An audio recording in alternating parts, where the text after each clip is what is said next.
Émergence. L'Afrique noire est mal partie, prophétisait René Dumont il y a de cela bientôt un demi-siècle. Plus de 50 ans après la naissance de la plupart des États africains, la souveraineté internationale force hélas de constater que la prophétie s'est confirmée. Dumont échoue donc au propre de René Dumont. D'autres spécialistes du continent ont pu soutenir qu'il était déboussolé, étranglé, voire en panne. Terre de fléaux, analphabétisme, maladies endémiques, pauvreté, corruption, et puis famine, sécheresse, sous-industrialisation, urbanisation, anarchie, mortalité infantile élevée, faible espérance de vie, etc. L'Afrique crie en effet misère et semble totalement désemparée. À la traîne de tous les autres continents, elle donne d'elle-même le spectacle d'un bateau ivre, ballotté au gré des flots. Son destin semble lui échapper car depuis 5 décennies, ces élites gouvernantes se montrent incapables de prendre en main les destinées de leur peuple. L'échec des politiques pratiquées par les élites dirigeantes africaines pendant les 5 décennies d'indépendance est patent. Et manifestement, il faut changer ce qui n'a pas marché. L'Afrique face au défi d'une nouvelle voie. Mesdames, Messieurs, bonsoir, bienvenue à notre rendez-vous hebdomadaire multiculturel et panafricain.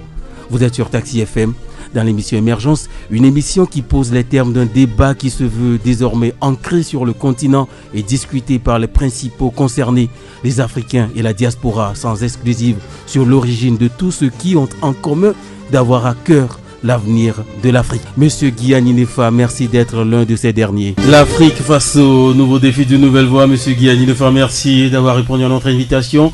Vous êtes un panafricaniste forcené, c'est la présentation la plus simple que je vais faire de vous. C'est ce qui me définit fondamentalement. Exactement. Donc, je disais en fait que cette émission pose les termes d'un débat qui se fait désormais ancré sur le continent et discuté sur les principaux concernés, c'est-à-dire les Africains et la diaspora, sans exclusif sur l'origine de tous ceux qui ont en commun d'avoir à cœur l'avenir de l'Afrique. C'est important aujourd'hui et déjà je vais entrer de façon on va dire assez brutale dans le vif du sujet. On dit le concept de développement a été forgé en tout cas à un moment particulier de l'histoire occidentale.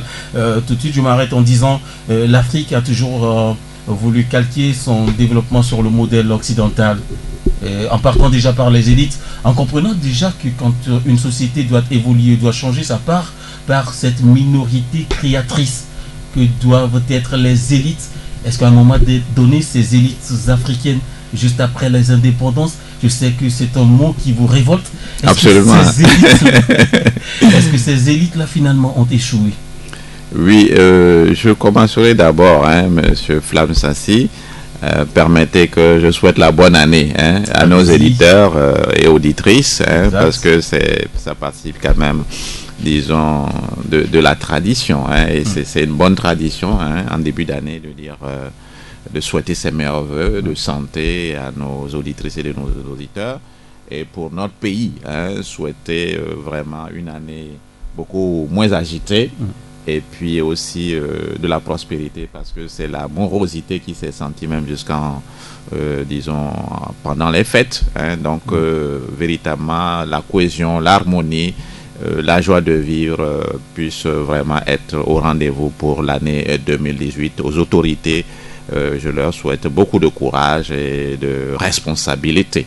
Donc, je tenais à faire cela d'abord avant. Exactement, c'est important. Ouais, et surtout que la tradition africaine basée sur l'oralité avec la positivité même du verbe, c'est important de proférer de bonnes paroles à l'endroit de son prochain. Tout à fait. Donc, vous êtes dans le registre, vous êtes sous la voie palable dans l'émergence sur Taxi FM. Tout à fait, tout à fait. Déjà, est-ce que les élites africaines, juste après les indépendances, ont échoué en voulant fonctionner, en tout cas sur le développement occidental? Oui, oui. Bon, à ce niveau, je pense qu'il faut toujours remettre les choses dans le contexte. Dire que les élites ont échoué, c'est déjà se poser la question de savoir si elles ont même posé des actes. Elles ont eu l'initiative, parce que je peux dire que tout ce qui a été fait en Afrique, dans nos pays, a été à ce que j'appelais à la remorque d'autres, disons, d'autres conjonctures et d'autres paramètres. Vous comprenez? Bon, le mot développement, par exemple, il a été inventé par un président des États-Unis à un moment où il y avait ce que j'appellerais un conflit idéologique entre l'Est et l'Ouest. Savoir, puisque l'Union soviétique, vous savez, c'est l'économie planifiée. Et donc, l'Union soviétique avait sa sphère. Et l'Union soviétique avait rejeté le plan Marshall, qui avait permis aux pays occidentaux, à l'Europe de l'Ouest, c'est-à-dire ceux qui étaient dans le giron américain, de, disons, pouvoir recouvrer un peu de couleur après la grande destruction de la Deuxième Guerre mondiale. C'est comme ça que ça s'est passé. Vous comprenez? Donc, l'Union soviétique, l'URSS, a refusé cette aide, le plan Marshall, et a mis elle-même son plan avec, disons, tous les pays qui évoluaient dans sa sphère. Exactement. Et dans un premier temps, parce que c'était une économie planifiée, dirigée, donc il y avait eu un progrès fulgurant qui, quelque part, était utilisé par la propagande communiste. Et ça a manqué à l'Afrique, vous voulez dire tout de suite? Non, c'est-à-dire que, alors, face à cette, disons, ce succès des économies dirigées, et donc les Africains qui, justement, aussi essayaient ou bien étaient en train de lorgner de ce côté, il fallait apporter une réponse. Et c'est là que les Américains ont dit, peut-être un peu comme il y a eu le plan Marshall au niveau, disons, de l'Europe, qui a permis à ces vieilles économies de se remettre un peu sur pied, qu'il faut penser l'aide au développement à, disons, les pays qui sont sous l'influence de ces pays occidentaux coloniaux, donc pour qu'ils ne passent pas dans le giron de l'Union soviétique. Donc voilà la conjoncture en fait. Donc vous allez voir que au niveau de l'Afrique, c'est toujours des, disons, des combats et des débats à la remorque d'autres intérêts. Exactement. Donc les intérêts ont été toujours ailleurs, un peu comme si l'Afrique c'est finalement le bouc émissaire. Voilà, c'est tout. Voilà. Donc il y a aujourd'hui forcément la réclamation, la revendication de cette identité africaine. Oui. Oui, vous comprenez. Oui, voilà. Exactement. Donc il y a quand même le concept de développement qui a été forgé à un moment particulier de l'histoire occidentale et ne convient plus nécessairement à notre Afrique actuelle. Oui. Et il est nécessaire, enfin donc on le pense, que nous devons penser notre futur par nos propres moyens et proposer un projet de civilisation qui mette l'homme et non pas la production ou la consommation au cœur des préoccupations, en articulant un meilleur équilibre entre l'économique, le culturel et le spirituel. Tout à fait. Et donc, quand on va continuer ce développement, oui, vous voyez, quand on continue le développement, voilà, c'est ça. Par exemple, c'est-à-dire, il faut toujours faire le parallèle entre les faits, disons, dans ce qu'on appelle les pays dominants. Ça me gêne un peu même de parler de pays dominants parce que dans ces pays-là même aussi, vous voyez, c'est une sorte d'oligarchie parce que il y a une sorte de ruse à vouloir se cacher derrière les peuples alors qu'en fait, c'est un réseau qui, disons, met les peuples en avant, prétendent comment on appelle, défendre des intérêts, disons, de groupe alors que c'est une minorité en fait qui manipule tout le monde. Vous comprenez? Ça, il faut aussi... Donc, quand on parle de pays développés, je veux bien. OK, mais avec beaucoup de réserve. Il faut comprendre, avoir une lecture fine de ces choses. Alors, je dirais que, vous comprenez, la colonisation était quoi? La colonisation est fille de la révolution en griffe industrielle. C'est-à-dire que lorsque, en Europe, on a découvert la machine, etc., les industries, qu'on avait besoin de matières premières, alors là, maintenant, ils ont pensé à venir les chercher parce qu'ils ne les avaient pas chez eux. Et donc, ils sont venus chercher en Afrique et c'est pour ça qu'ils ont mis en place la politique de colonisation. C'est ça, c'est la conséquence une fois. Bon, maintenant, le développement, c'était quoi? Bon, on ne pouvait plus continuer dans ce sens parce que les Africains étaient partis se battre avec, disons, les Européens lors de la Deuxième Guerre mondiale, les aider à se libérer. Ce n'était plus possible. Eux aussi, ils s'étaient émancipés, ils avaient appris le métier des armes. Donc maintenant, il fallait trouver un autre contexte. Et donc, lorsque on parlait de ce développement, de quoi il s'agit? C'est-à-dire qu'une fois de plus, ce sont les entreprises occidentales qui ont besoin toujours de ces ressources en plus grande quantité. Qu'est-ce qu'ils ont développé? C'est le secteur primaire, ce sont les industries extractives. C'est de ça qu'ils ont parlé, c'est-à-dire nous aider à pouvoir extraire ces matières premières dont ils ont besoin et à les acheminer par bateau alors ça n'a pas été transformé, etc., brut comme ça, vers chez eux pour pouvoir tout simplement alimenter leurs usines. Mais aujourd'hui, on parle d'une Afrique indépendante, libérée, qui doit se prendre en charge. Aujourd'hui, c'est le grand défi même, parce que quoi qu'on dise, les relations entre l'Occident et l'Afrique se disent toujours aujourd'hui, malheureusement, dans un rapport de colonialité. Voilà, tout à fait.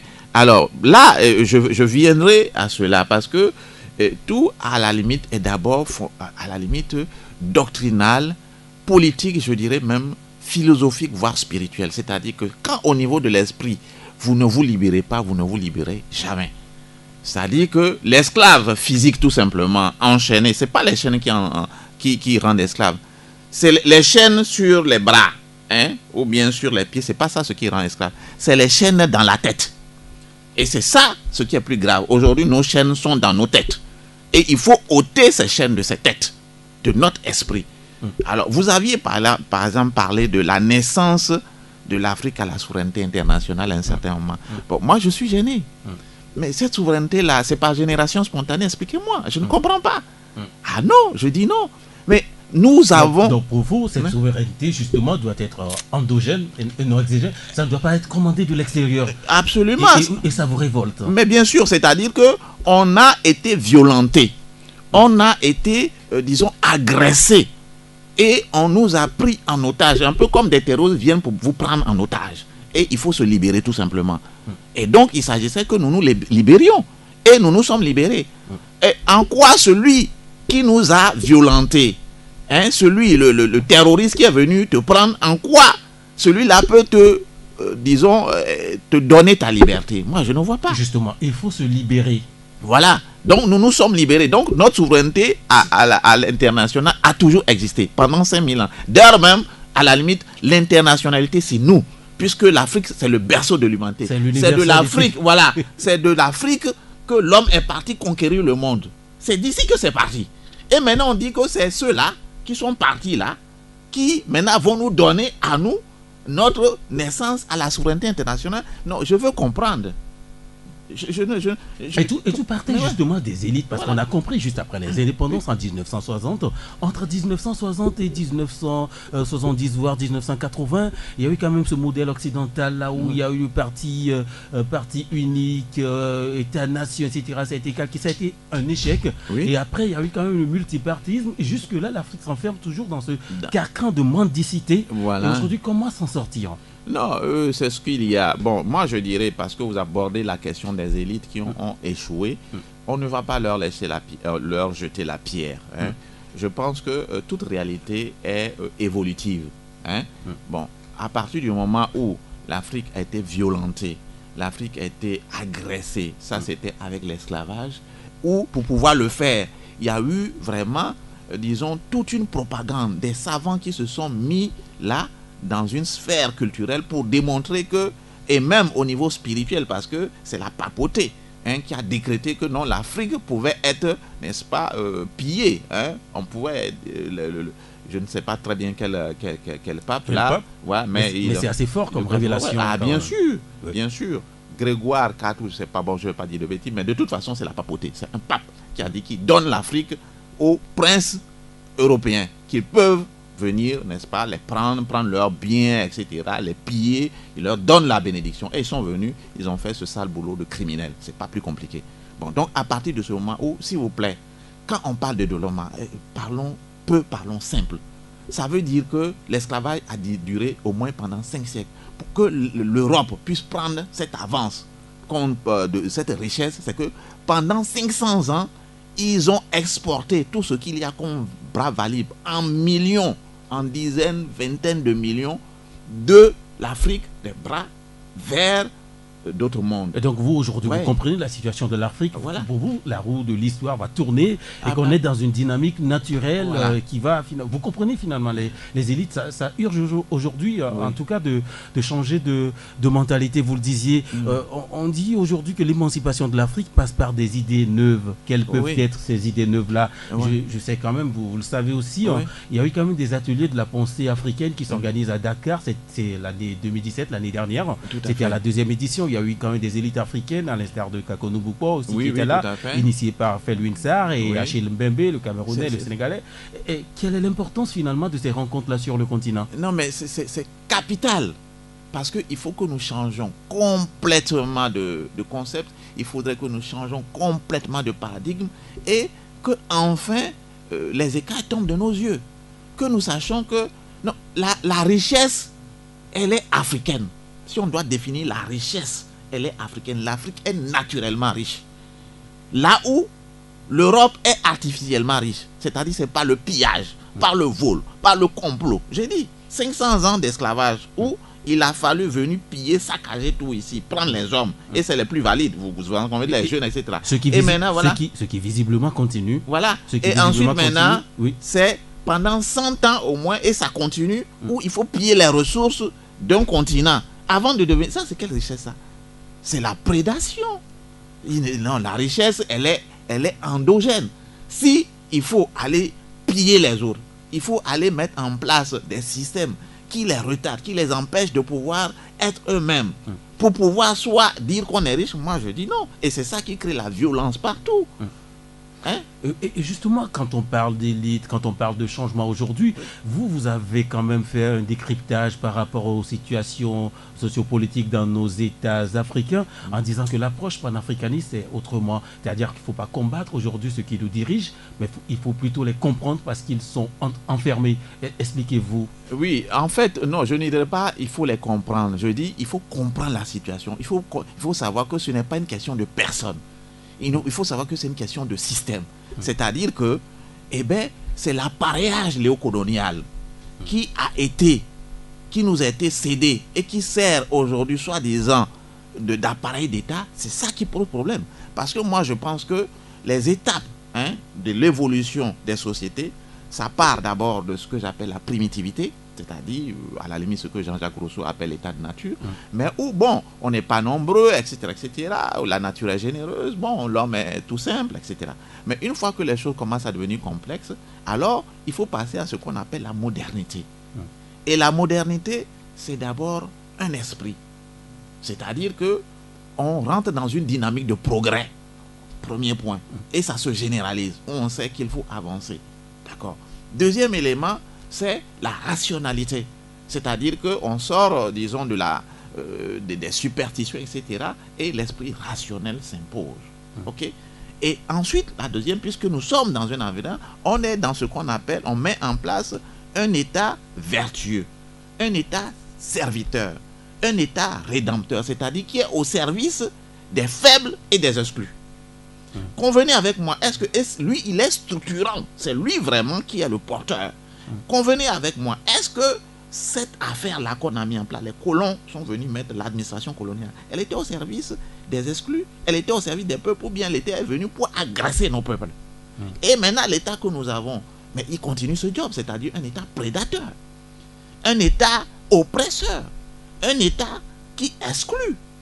Bon, est-ce que ça dépend de X ou Y? Disons-le la vérité. Est-ce que ça dépend de Sassou Nguesso? Est-ce que ça dépend de Fornia Singbe? Est-ce que ça dépend de, comment on appelle, Idriss Déby? Non.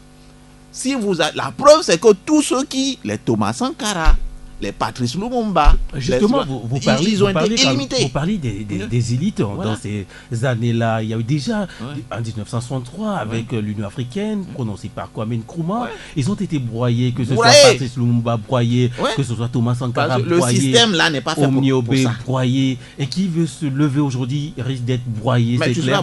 Et quel est le défi aujourd'hui? Parce que il faut quand même le comprendre. Felwine Sarr disait encore que les Africains doivent penser par eux-mêmes et pour eux-mêmes. Voilà. Et déjà en mars 2016, il s'est démarqué par sa déclaration forte en disant l'Afrique n'a personne à rattraper. Oui, tout simplement. L'Afrique n'a personne à rattraper, mais l'Afrique a à se débarrasser de tout le monde. Tout simplement. Et la première des choses dont on doit se débarrasser, c'est cet état néocolonial. Aider ceux qui sont pris en otage. Moi, je dis que ces dirigeants-là sont pris en otage. Et ceux qui prétendent, qui, disons, mobilisent le peuple pour leur crier là-dessus, moi je dis, mais écoutez, quand ils vont aller là-bas, ils ne feront pas autre chose. Parce que s'ils veulent faire autre chose, ils vont être broyés. La preuve, en Sourdine, ils vont négocier avec ceux qui ont placé, ceux qui sont là maintenant, là, pour pouvoir les remplacer. Vous pensez qu'ils vont faire quoi? C'est pas ça le problème. Le problème, c'est que justement les élites, celles qu'on appelle élites, doivent se mettre en marge et penser des stratégies pour aider ceux qui sont déjà là-bas et qui connaissent très bien le système et à la limite même qui sont blasés. Parce que moi je crois que dans l'homme il y a toujours du bien. Dans l'homme il y a, donc je ne pense pas que tous ceux qui sont là-bas sont partis pour faire du mal. Non, ils pensaient peut-être qu'en étant là-bas on peut faire, mais ils vont se rendre compte que c'est un piège. Peut-être aussi, comme vous le dites, peut-être aussi qu'on se trompe d'adversaire souvent. Et moi je me dis les clivages colonisés, colonisateurs, sauvages, civilisateurs, etc., dont les termes irréductibles, étaient toujours porteurs de conflits, comme si les aventures sociales devraient être comparables et comparées. Tout à fait. Et face à cette dialectique, comment penser justement l'Afrique et se penser en tant qu'Africain autrement? Parce que là c'est ce qui est intéressant aujourd'hui, et c'est ce qu'on veut quand même faire comprendre aux auditeurs et aux auditrices dans Émergence, parce qu'il faut révolutionner les mentalités pour une nouvelle Afrique, je dirais même pour le nouvel Africain, comme le prônait tant le panafricaniste Cheikh Anta Diop, le Sénégalais. Tout à fait. Non, oui, c'est-à-dire que au lieu des conflits, au lieu des clivages, aujourd'hui, il faut aller vers ce que j'appelais la sagesse de la nature, qui en fait crée l'harmonie, qui à partir de tout produit. Vous comprenez un peu, vous voyez un peu ce système? Je vais donner, c'est ce qu'on appelle les écosystèmes. Donc il faut imiter la nature. Vous comprenez? Alors, vous voyez par exemple l'arbre. L'oxygène, le CO2 qu'on dégage et qui va polluer, l'arbre capte ça et purifie l'air. Lui, ça lui sert. Ok? Ensuite, les fruits que l'arbre produit, nous, ça nous sert, nous on récupère ça. Ok? Et lorsque nous consommons ça, nos déchets qui sont notre production, ça va fertiliser l'arbre. Et tu vois, le système en boucle, on n'est pas en conflit, on est en complémentarité. La diversité n'est pas conflit. La diversité est plutôt synergie, harmonie et complémentarité. Donc, c'est cette culture qui est fondamentalement africaine. C'est vers là qu'on doit aller. Donc, même dans tout ce qui est politique, dans tout ce qui est scientifique, tout ce qui est production, il faut que nous allons. D'ailleurs, il y a des concepts qui sont émergents, qui sont là. On parle aujourd'hui, par exemple, de la symbiotique. Vous comprenez? Où il faut imiter la nature. Toutes les solutions sont dans la nature. Et c'est ce que l'Africain a compris. Nous avons régné sur ce monde. C'est que l'Afrique a toujours été naturelle. Et voilà. A toujours été proche de la nature. Propre, en harmonie avec la nature. Et aujourd'hui, l'Occident redécouvre ça et bon, on va nous présenter ça comme des découvertes. Mais il y a eu ce divorce-là quand même à un moment donné avec l'urbanisation, j'ai envie de dire, qui crée aussi, il faut le dire, un chômage urbain dû à l'exode rural, etc. Il y a beaucoup de tas de choses. Donc il y a quand même l'abattement aussi de tout un peuple, exactement. Et cette déconnexion de l'Afrique à la nature aussi est un problème. Absolument. C'est-à-dire qu'il faut que ce que nous devrions faire, c'est retourner tout simplement à la maison. Retourner à ce que nous sommes. Aujourd'hui, il faut inverser l'exode rural par l'exode urbain. Mais moi, personnellement, ça me fait un peu rire quand vous dites qu'on doit retourner à la maison. Oui. Quand je vois les fils et filles de ce continent braver les eaux mortifères de la Méditerranée pour aller ailleurs, je me dis que le rejet par rapport à cette maison dont vous vantez aujourd'hui les mérites, etc., c'est du rejet profond. Le malaise, il est profond. Oui, mais bien sûr. Mais quand ils vont, qu'est-ce qu'ils ont? C'est la désillusion. C'est la preuve que c'est pas la solution. Ouais. Moi, je peux vous informer que moi, je suis en train de m'organiser pour retourner au village. Absolument. Pour aller me ressourcer. Absolument. Être proche des ancêtres. La nature. Entendre le bruit des oiseaux. Surtout qu'aujourd'hui, au village, on peut avoir l'électricité avec l'énergie solaire. Il y a, disons, Internet, etc. Où est le problème? Non. On est dans des aberrations. Chacun doit retourner dans son village tranquillement. C'est au propre comme au figuré. C'est ça notre salut. C'est ça notre racine. Avec des contes, avec la sagesse africaine au coucher du soleil, sous l'arbre pas l'arbre. Voilà, tout simplement. Causer avec les jeunes, les vieux, etc. Cette symbiose. Non, l'Afrique, il y a de la place pour tout le monde. On a imaginé, on a créé des conflits inutiles. Il faut que nous arrêtions cela, tout simplement. Pourquoi? Pour pouvoir tout simplement nous exploiter, nous voler. Non, il faut que nous arrêtions et que nous sachions que l'Afrique est harmonie, l'Afrique est synergie, l'Afrique est paix, l'Afrique est vivre ensemble, tranquillement. Mais le défi, c'est de comprendre ça de manière collective, parce Oui. que c'est isolément que les gens y comprennent. Oui. Et après, c'est un défi. Aujourd'hui, dans mon propos introductif, je disais que René Dumont disait que l'Afrique noire est mal partie. Il y a d'autres auteurs même qui ont dit que l'Afrique aujourd'hui est déboussolée, étranglée, voire en panne. Et dans un concept imagé, on dit c'est un bateau ivre. Oui, il est ivre, c'est par rapport à, disons, leur paradigme, c'est par rapport à leur repère. Mais justement, l'Afrique a inventé ses repères, l'Afrique a inventé ses paradigmes, l'Afrique a inventé ses concepts. Et ce ne sera pas, n'est-ce pas, l'État-nation, ce ne sera pas la démocratie. Je pèse bien mon mot, moi je l'appelle pas démocratie, c'est pas la démocratie, c'est pas tout ce qu'on nous, développement et tout ça, on n'a rien à foutre avec tout ça. On a à être nous-mêmes tout simplement, à nous ressourcer, à penser nos problèmes. Je donne l'exemple de l'école aujourd'hui. Prenons l'exemple de l'école tout simplement parce que l'école c'est un peu la boussole de toute société. Mais on forme, nos programmes sont connectés à quelle réalité et à quel besoin. On nous emmène, on nous importe hors taxe des programmes pour former qui, pourquoi et à quelle fin. Vous comprenez? Alors les parents investissent des sommes phénoménales pour former des enfants et sans savoir à quoi ça sert. Pour quelle fin? C'est vrai, on perd du temps. C'est vrai que ça a été toujours le discours depuis un certain temps dans nos États africains. On parle de réforme de l'éducation, mais qui traîne toujours. Oui. On parle aujourd'hui aussi de l'endogénisation des savoirs, de l'adaptation avec nos réalités. Absolument. Mais qui ne marche toujours pas. Et c'est quand même ahurissant de voir que nos États, essentiellement agricoles, pas d'université agricole, etc., où on forme des bureaucrates. Et le débat, il est toujours là. Mais bien sûr, parce que l'école au départ, c'était quoi? C'était de former des commis pour l'administration coloniale, c'est-à-dire des gens dans les bureaux qui allaient, disons, aider le blanc. C'était ça. Et donc, c'est sur cette lancée qu'on est. Et même les savoirs traditionnels, les expertises traditionnelles ont été complètement abandonnés. Au lieu d'être, n'est-ce pas, comment on appelle, recensés, disons, analysés et dynamisés, non, on les a abandonnés. Voilà. Parce que ça n'intéresse pas l'économie, disons, l'économie dominante. Oui, je disais aussi que l'Afrique, par rapport à son développement, est toujours calquée sur le modèle occidental.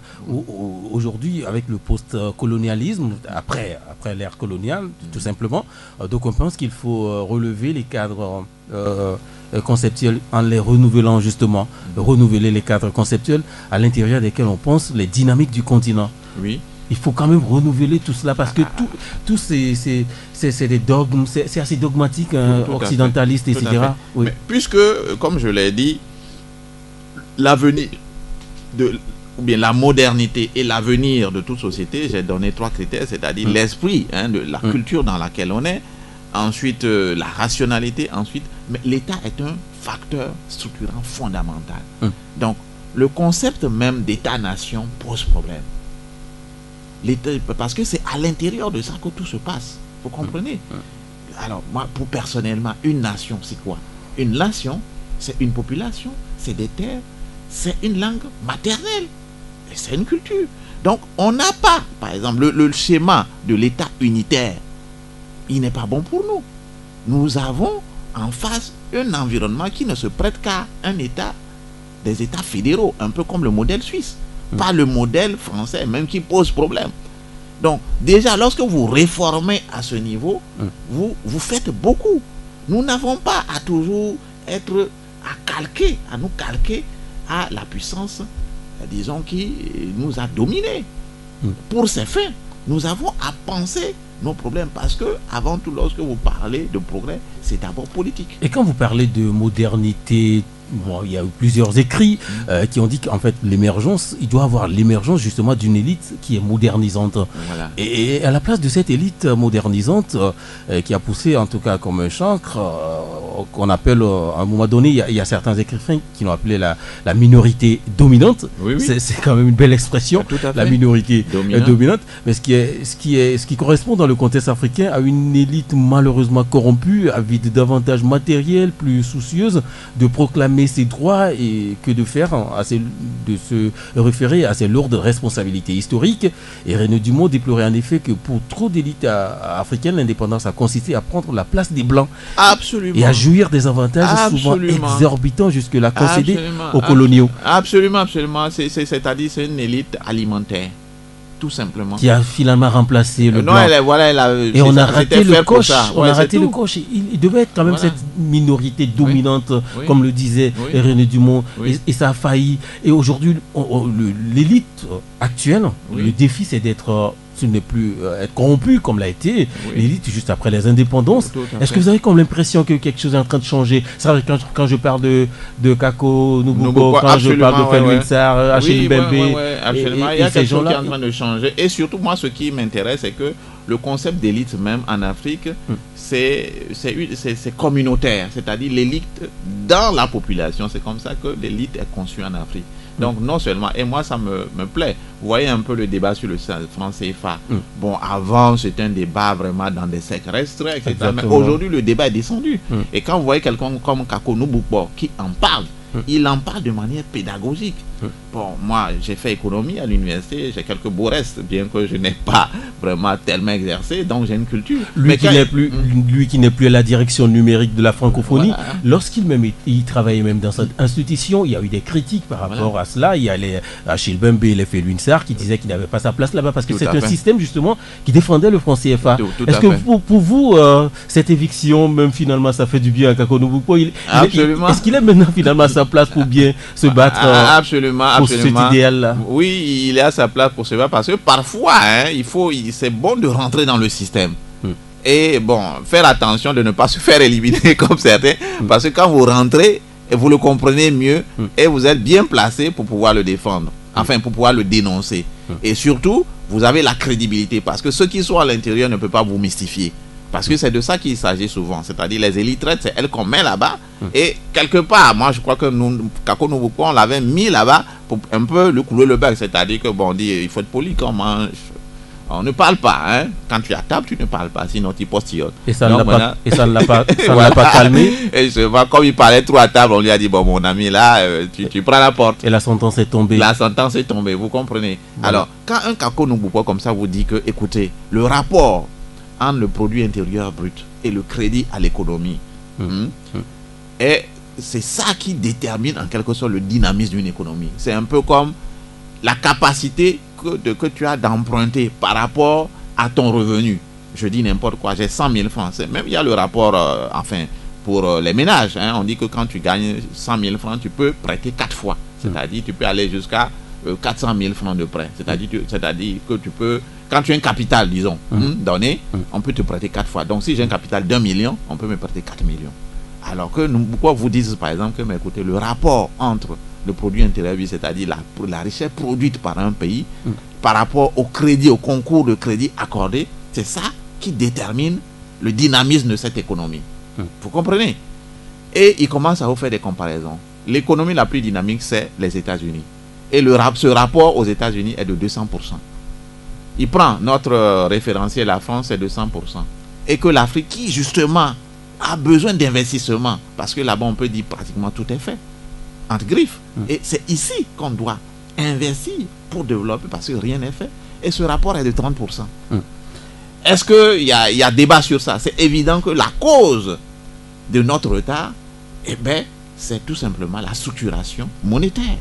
Exactement. Évident. En tout cas, on a quand même compris Kako Nububo qui dit que le franc CFA c'est une servitude monétaire. Voilà. C'est un franc qui combat, une monnaie qui combat avec beaucoup de véhémence. Et justement, lorsque vous parlez de la trahison des élites, à quoi ça sert le CFA? Pourquoi ce CFA? Tout simplement, ça permet le rapatriement des capitaux, des entreprises qui sont là, c'est-à-dire étrangères, et aussi ça permet aux élites de pouvoir, disons, organiser la fuite des capitaux. Parce que lorsque vous ne pouvez pas transférer la monnaie à l'extérieur, c'est pas il y a un contrôle, c'est compliqué. Mais donc, avec cette parité-là, ça leur permet, lorsque elles détournent de l'argent, avec la corruption et tout ça là, vous comprenez, le pillage auquel elles s'associent, elles peuvent, n'est-ce pas, faire évader. Vous connaissez très bien l'histoire de comment on appelle, de l'hémorragie financière que connaît l'Afrique.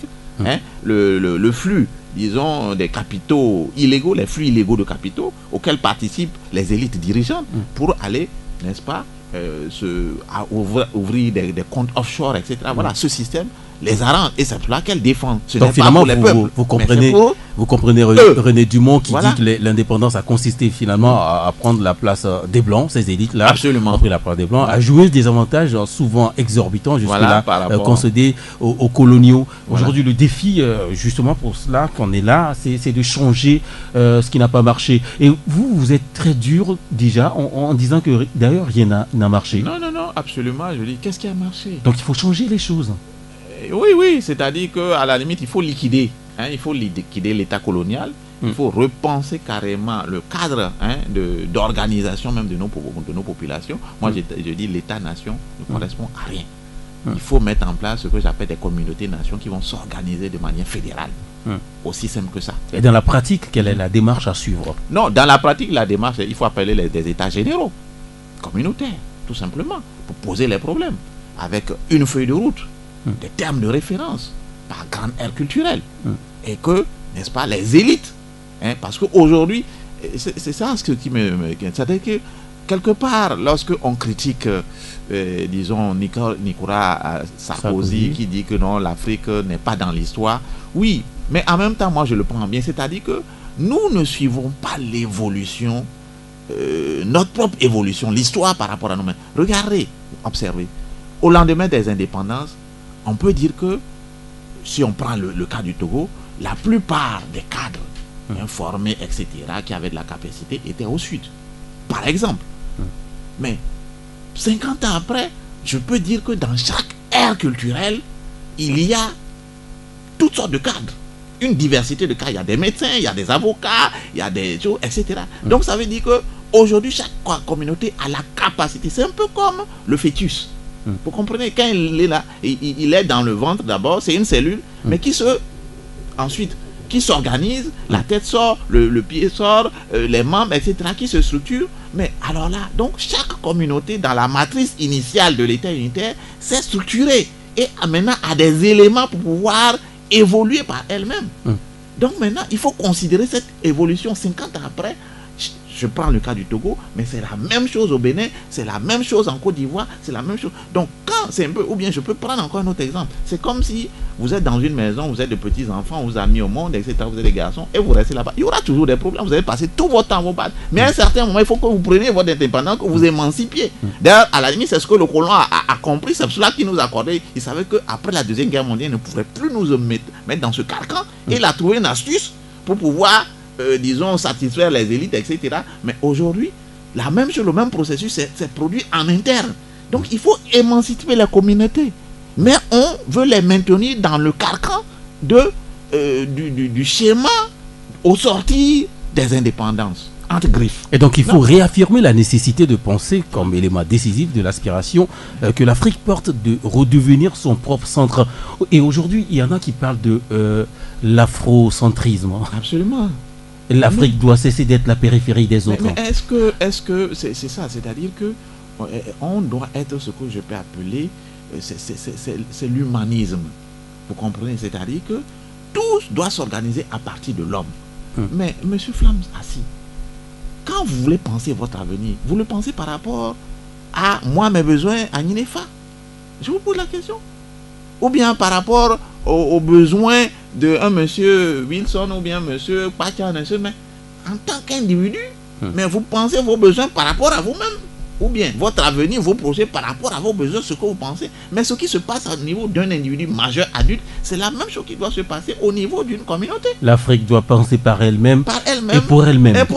Et ce changement au niveau de l'Afrique, vous le voyez, ce changement déjà de démarche, ça doit s'inscrire d'abord dans le collectivisme. Je veux parler de l'Union africaine déjà au niveau de... Il y a quand même des groupements sous-régionaux, je vais parler par exemple de la CEDEAO. Est-ce qu'on peut le faire individuellement, État par État, ou on est obligé de le faire ensemble? Bon, non, moi je suis, d'ailleurs, Sylvanus Olympio était étapiste. Et je pense que c'est dans la même démarche. Je dis que le Togo donne l'orientation indépendamment des hommes. Et bien, c'est dans la même démarche que Gnassingbé Beyadema s'est mis aussi avec la communauté économique des États de l'Afrique de l'Ouest. Donc, vous voyez, à la limite, il faut prendre du bon de chaque école. Mais se mettre absolument dans l'étapisme. Vous comprenez?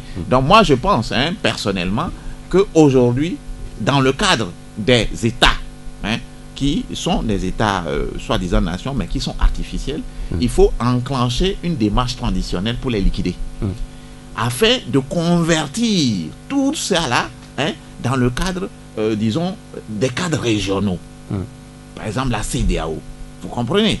Donc, prendre les grands espaces culturels qui enjambent en fait les différents États.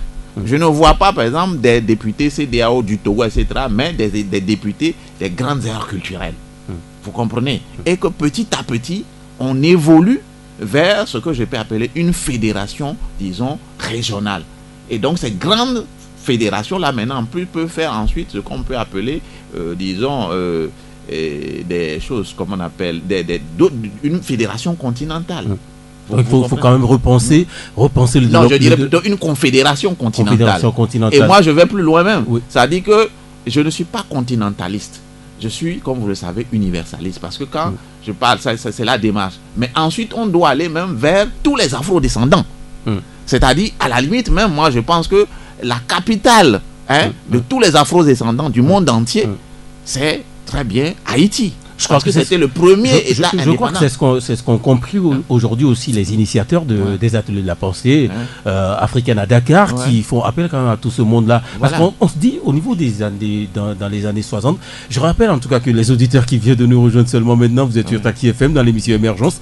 On parle de l'Afrique face aux nouveaux défis, d'une nouvelle voie justement, sortir de ce carcan occidentaliste qui nous amène en bateau, un bateau ivre, pour citer René Dumont. Et moi, je suis avec monsieur Guiani Nefa, panafricaniste, il aime que je le présente comme ça simplement, sans aller au fond en détail. Il n'y a que ça. On peut comprendre assez profond, philosophique aussi, panafricaniste forcené, monsieur Guiani Nefa. Et je disais en tout cas qu'il y avait quand même ce pont entre l'Afrique et les Antilles avec les Caraïbes, tout ça. Exactement. Il y avait Aimé Césaire, il y avait à Dakar, il y a Léopold Sédar Senghor, il y avait ce lien-là. Mais c'est rompu aujourd'hui. Il y a quand même la France qui est intervenue avec l'outre-mer, etc. Et qui nous a pris entre les Antilles. Voilà, non, mais justement, mais là-bas, sinon on ne fera pas de la stratégie, au fond de la stratégie, ils ont vu venir. Donc c'était dangereux. Hein? Mais écoutez, le panafricanisme, il n'est pas né en Afrique.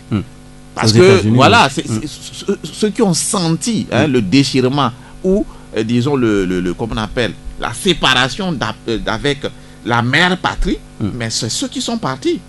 Le combat, eux, ils étaient vraiment dans l'oppression. Le racisme, etc. Donc, c'est eux qui ont été les grands combattants, c'est eux qui ont été les grands penseurs. Donc, retirer, disons, le panafricanisme des Amériques, des Caraïbes, mais c'est en quelque sorte lui couper ses racines. Parce que c'est de là que ça vient, à la limite. Vous comprenez?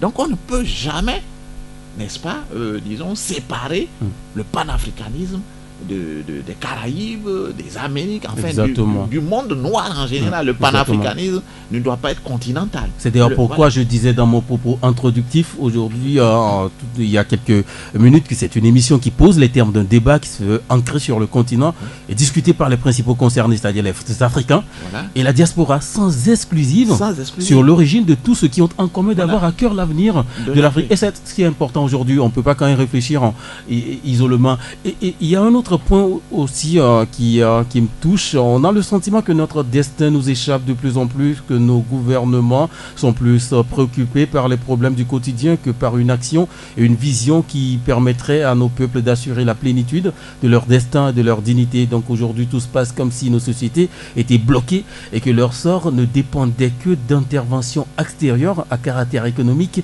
ou financier. C'est ahurissant. Mais tout simplement, c'est logique. C'est rationnel et ça va de soi, puisque le système qui a été mis en place et au service duquel ils sont est ainsi fait. C'est-à-dire, ces systèmes ne sont pas faits pour penser l'Afrique pour elle-même, mais c'est des systèmes qui ont été mis pour permettre la domination et l'exploitation de l'Afrique. Et ils sont dans ce système. Qu'est-ce que vous voulez qu'ils fassent? C'est pour là que je dis qu'ils sont otages.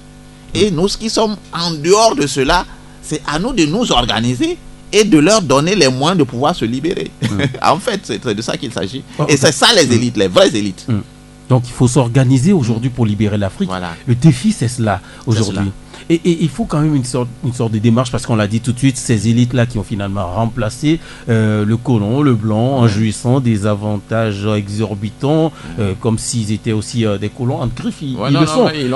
On a toujours dit que nos États sont comme des préfectures françaises du colon. Ce sont des préfectures, tout simplement. Du colon aujourd'hui. Et vous, oui, en tant que panafricaniste, vous voulez porter votre voix au chapitre aujourd'hui. Il faut quand même changer de mentalité à cette jeunesse africaine. Est-ce que vous avez comme l'impression que cette jeunesse est en train de prendre conscience, ou elle s'enlise toujours? Bon, non, vous savez, je peux pas dire qu'il y a une jeunesse à deux vitesses.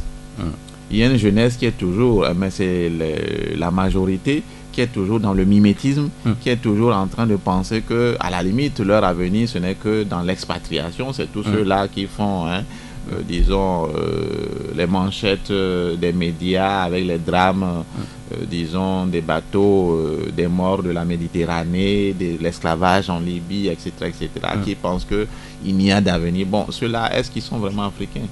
Kwame Nkrumah a dit, bon, mais je ne suis pas africain parce que je suis né en Afrique. Je suis africain parce que l'Afrique est née en moi. Donc, est africain celui, même si tu es un occidental, que l'Afrique est née en toi, tu es un africain. En fait, c'est ça. Parce que, à la limite, je crois qu'il y a un chercheur européen qui l'a dit que mais nous sommes tous africains parce que l'homme est parti de l'Afrique. L'Afrique, le berceau de l'humanité, l'Égypte antique, le berceau même du savoir. Vous voyez, l'homme africain, ceux qui sont nés en Afrique. Mais écoutez, un Africain, est-ce que les albinos, mais c'est ça, non? L'épiderme, ils sont blancs, non? Donc tout part d'ici. Mais l'inverse n'est pas possible.